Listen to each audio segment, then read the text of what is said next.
بسم اللہ الرحمن الرحیم۔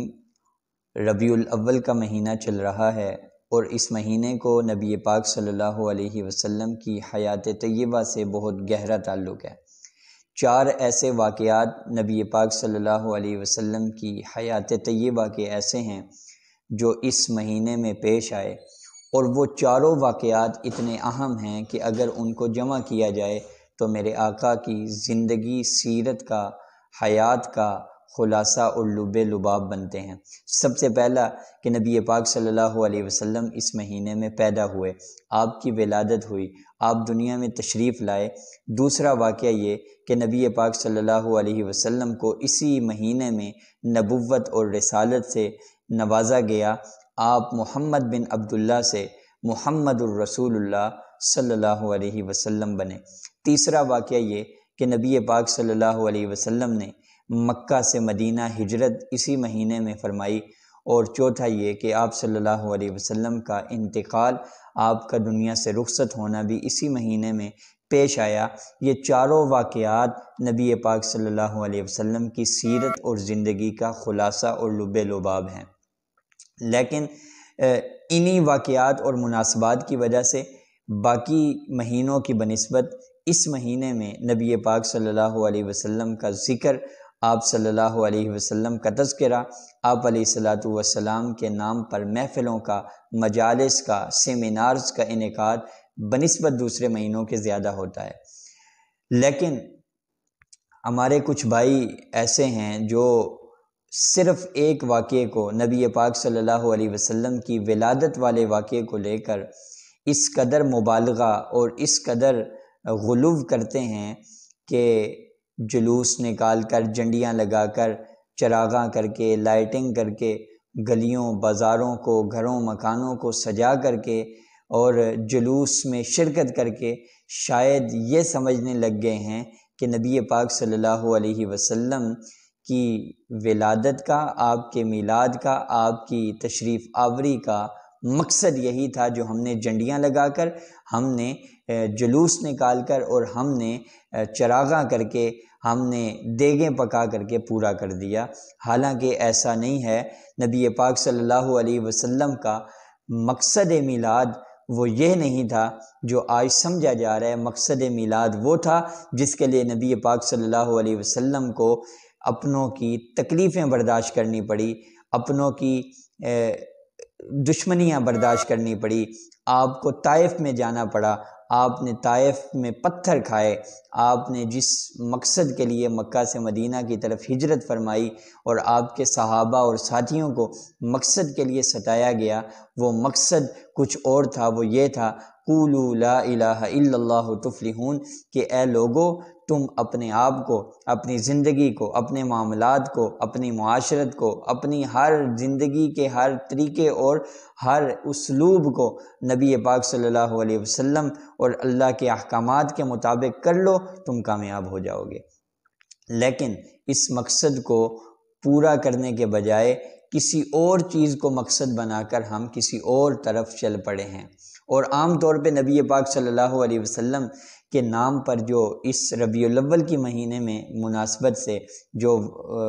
پروگرام ہوتے ہیں، سیمینارز ہوتے ہیں، اس کے عنوانات 2 طرح کے ہوتے ہیں۔ ایک عنوان آپ کو عام طور پہ ملے گا، وہ ہے جی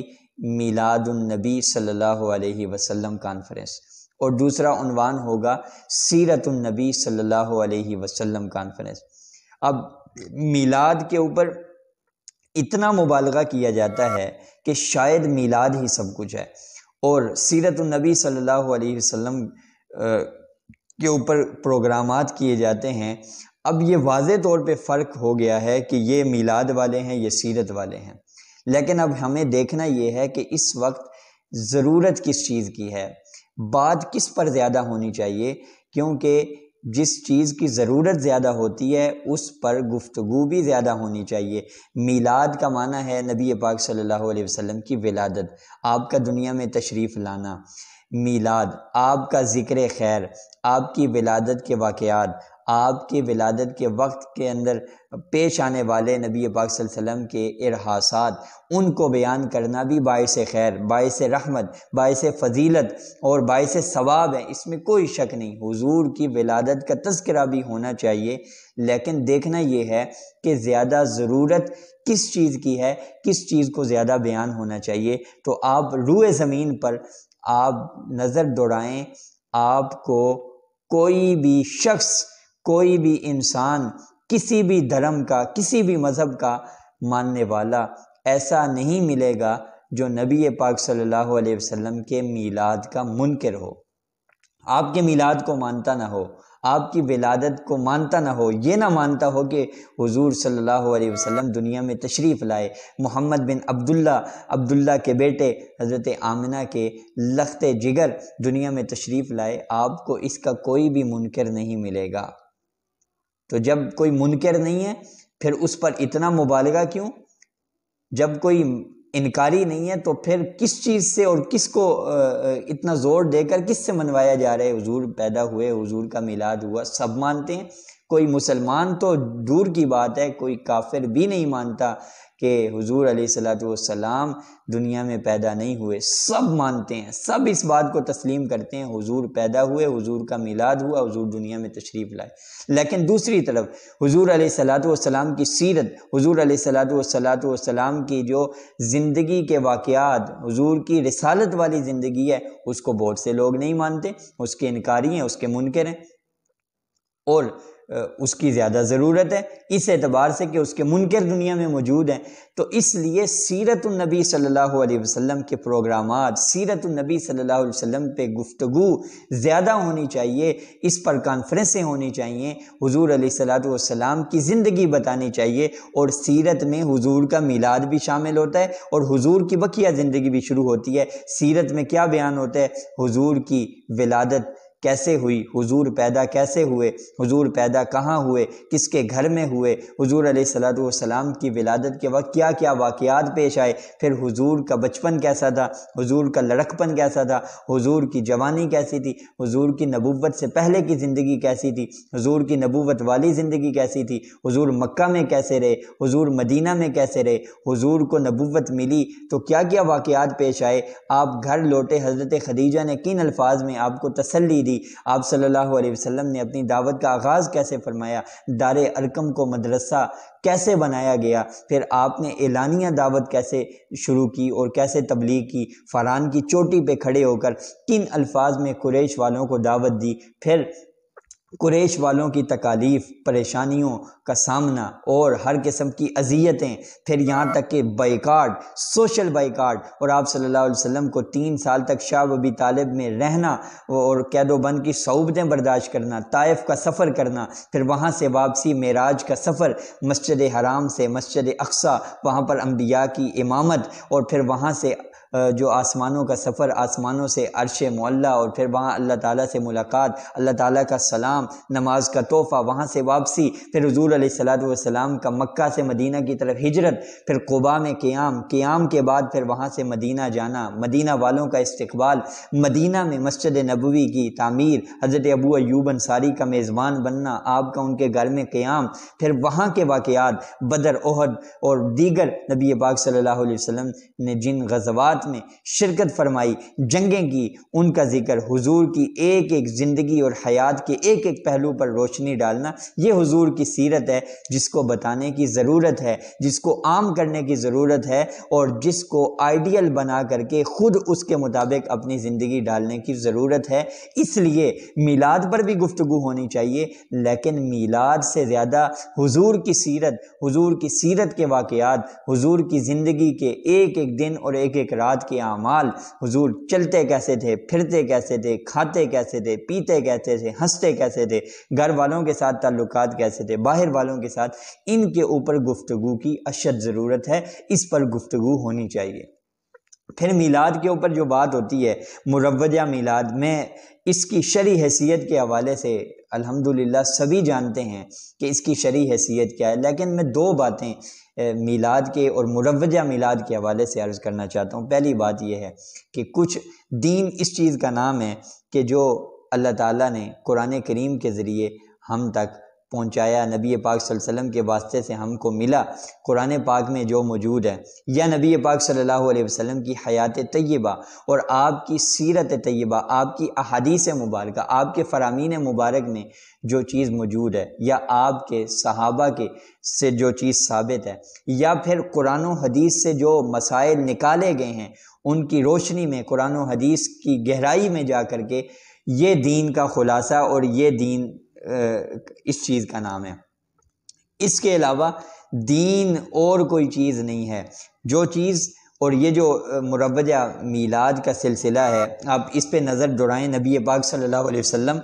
63 برس دنیا میں زندہ رہے، آپ 63 برس کی عمر پا کر دنیا سے رخصت ہوئے۔ 63 برس میں آپ 63 مرتبہ ربیع الاول آیا، آپ نے کبھی بھی ربیع الاول میں جیسے مروجہ میلاد کا سلسلہ ہے ایسا کوئی سلسلہ وہاں پر نہیں کیا اور اس کا اہتمام نہیں ہوا۔ آپ نبی پاک صلی اللہ علیہ وسلم کی ولادت سے لے کر وفات تک آپ کو نہیں ملے گا۔ حضور کے صحابہ کے زمانے میں، خلافت راشدہ کے زمانے میں، جس کو خیر القرون کہا گیا، اس میں دیکھیں آپ کو کوئی بھی نظر نہیں آئے گا۔ حضرت ابوبکر کے زمانے میں، حضرت عمر کے، حضرت عثمان کے، حضرت علی کے، اور اسی طرح دیگر صحابہ، حضرت معاویہ رضی اللہ عنہ کا زمانہ، 100 سال تک، 1 صدی تک صحابہ دنیا میں موجود رہے حضور کے بعد، لیکن یہ سلسلہ موجود نہیں۔ پھر تابعین کا زمانہ، تبع تابعین کا زمانہ، ائمہ اربعہ میں سے کسی کا یہ مسلک نہیں جو مروجہ میلاد کی صورت میں جو کچھ کیا جاتا ہے، یہاں تک کہ 6 صدیاں تاریخ اسلام کی اس مروجہ میلاد سے خالی ہیں۔ تو آپ ذرا خود سوچیں، جو چیز نبی پاک صلی اللہ علیہ وسلم کے زمانے میں نہیں، حضور کے قرآن میں جس کا ذکر نہیں، حدیث میں جس کا ذکر نہیں، حضور کی سیرت میں جس کا ذکر نہیں، صحابہ کے دور میں جس کا نام و نشان نہیں، پھر ائمہ اربعہ کے مسلک میں موجود نہیں، اور تابعین، تبع تابعین، سلف صالحین، بزرگان دین، 600 صدیاں، 600 سال، 6 صدیاں جس کام سے خالی ہیں، 6 صدیوں کے بعد جو کام شروع ہوا ہو تو کیا وہ دین ہوگا یا وہ دین کا جز ہوگا؟ ہرگز نہیں ہوگا۔ اور دوسری بات اس حوالے سے وہ یہ کہ کچھ عرصہ پہلے دین بدلتا نہیں ہے، دین کے اصول، دین کے احکامات وہ وقت کے ساتھ، وحی کے بعد وہ بدلتے نہیں ہیں، وہ ایک ہی زمانے کے ساتھ چل رہے ہیں اور قیامت تک وہ اسی طرح جاری ہوں گے، ان میں تبدیلیاں نہیں ہوں گی، دین میں تبدیلیاں نہیں ہوتی۔ لیکن اب میلاد کے حوالے سے آپ ذرا کچھ عرصہ پہلے چلے جائیں تو ربیع الاول میں کیا کیا جاتا تھا، اسے کس نام سے پکارا جاتا تھا، اس مہینے کو کیا کہا جاتا تھا، اور اس مہینے میں کیا اعمال کیے جاتے تھے؟ اس مہینے کو کہا جاتا تھا جی 12 وفات والا مہینہ، اور پورے مہینے کو غمی میں، حضور کے جانے کے غم میں منایا جاتا تھا، 12 وفات والا مہینہ۔ پھر جب دیکھا کہ بھئی غمی اور اس طرح غمی کا اظہار کرنا، اس سے تو ہمارا مسئلہ پیٹ والا حل نہیں ہوتا، پھر اس کو ایک نام دیا گیا مولود کا۔ مولود سے پھر یہ بنا قیام میلاد کا، پھر قیام میلاد سے بنا یہ جو ہے جلوس میلاد کا، جلوس میلاد سے پھر جی عید میلاد کا، اور اب جشن عید میلاد النبی۔ تو یہ سلسلہ چل رہا ہے، آگے پتہ نہیں کیا۔ تو یہ ہمارے جو بزرگ ہیں انہوں نے بھی 12 وفات کا جو سلسلہ تھا وہ دیکھا، پھر یہ ساری تبدیلیاں دیکھی۔ تو جو چیز بدلتی رہی ہو اور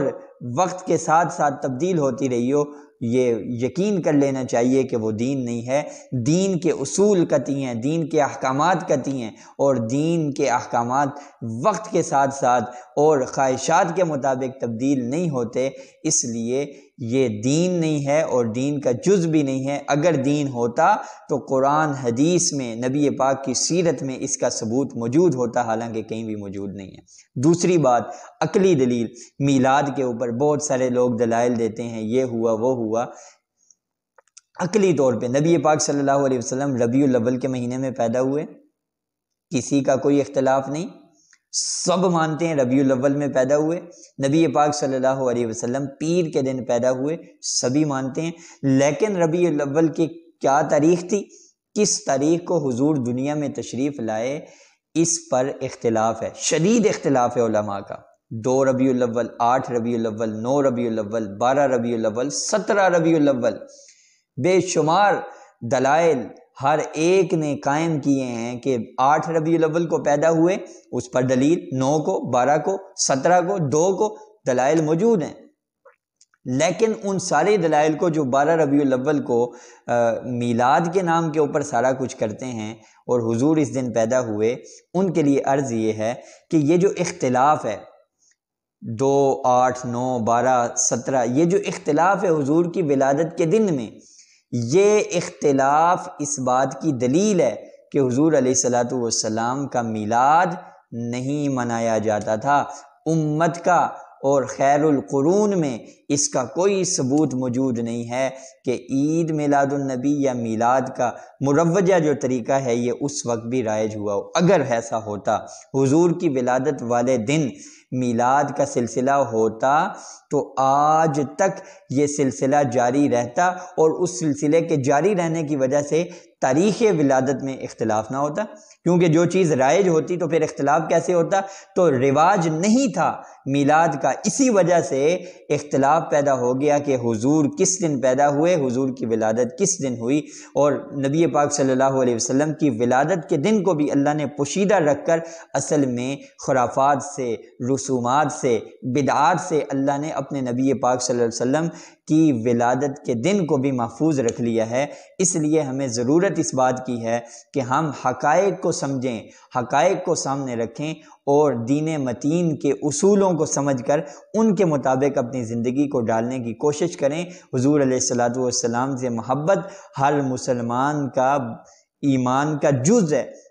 اور ایمان اس وقت تک کامل ہو ہی نہیں سکتا جب تک حضور کی محبت ہر ایک کی محبت سے، والدین کی، بہن بھائیوں کی، رشتہ داروں کی، اہل و عیال کی محبت سے بڑھ کر نہ ہو۔ لیکن حضور کے نام پر بدعات، رسومات، اس کی اجازت نہ تو شریعت دیتی ہے، نہ تاریخ اسلام میں اس کا کوئی وجود ملتا ہے۔ اللہ تعالی ہمیں حضور علیہ السلام کی سچی محبت بھی نصیب فرمائے اور حقائق کو جان کر حضور کی سیرت کو اپنانے کی بھی توفیق عطا فرمائے۔